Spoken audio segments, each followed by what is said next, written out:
This Shabbos Kodesh has a very particular name to it, that of Shabbos HaGadol. The nomenclature that is assigned to this particular Shabbos preceding the Yom Tov of Pesach is derived either, according to certain opinions, from the fact that the very first mitzvah granted to Klal Yisrael began on the 10th of Nisan, when the Jewish people were to take the Paschal lamb, the Pesach, the Korban Pesach. They were to tie it to the feet of the bed and inform the Egyptians that 4 days later, in fact, they would offer it up to HaKadosh Baruch Hu as a korban.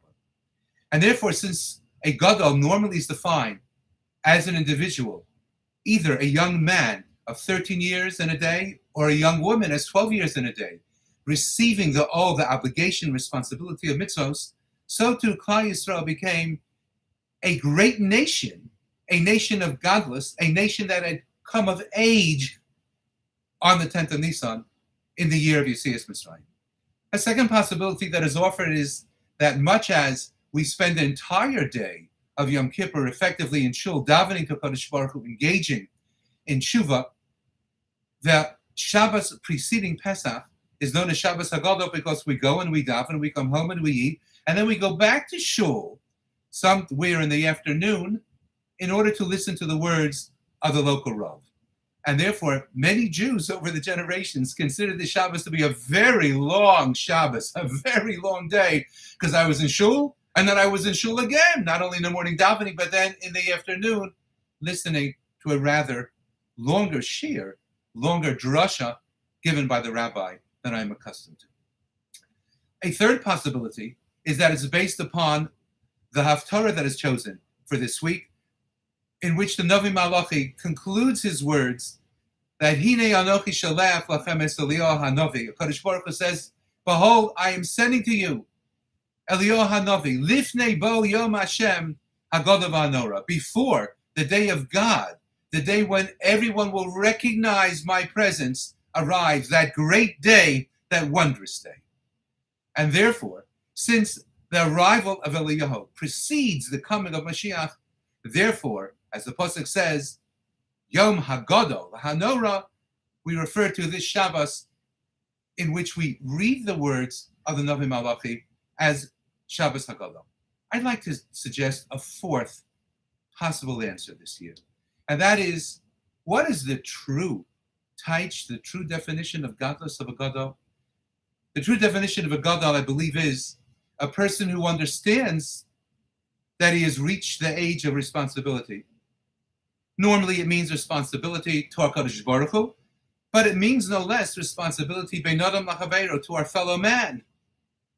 The mitzvahs not just vis-a-vis Hashem Yisbarach, but vis-a-vis our neighbors, our relatives.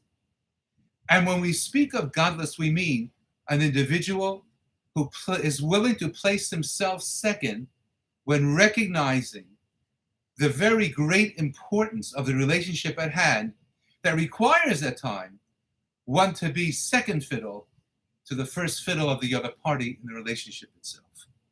And I could think of no relationship between people that is as critical to the survival of our nation and as important to us as human beings as that of family, between parent and child. I spoke to an emistic, a genuine Ben Torah the other day, and I asked him where he was having the Siddurim, and I asked him if he was having it with his parents, and he said no. I asked him if he's having it with his in-laws. He said no. I said, why not? And he informed me because the Seder that he has just for himself and his wife, for his family, is much more meaningful because they can say all the Torah that they want. And that's a beautiful thing. And I remember many, many years when we had the schus to have our parents at the Seder, and sometimes we had to rush the Seder along because whereas the children wanted to say something during the course of the Haggadah, we told them they should wait for the meal because given the fact that grandparents were there, it's important to move the Seder along. And we have to understand that at times there are parents who feel that they don't necessarily want to be at the Seder with their children because maybe their children did not end up being the children that they dreamt of.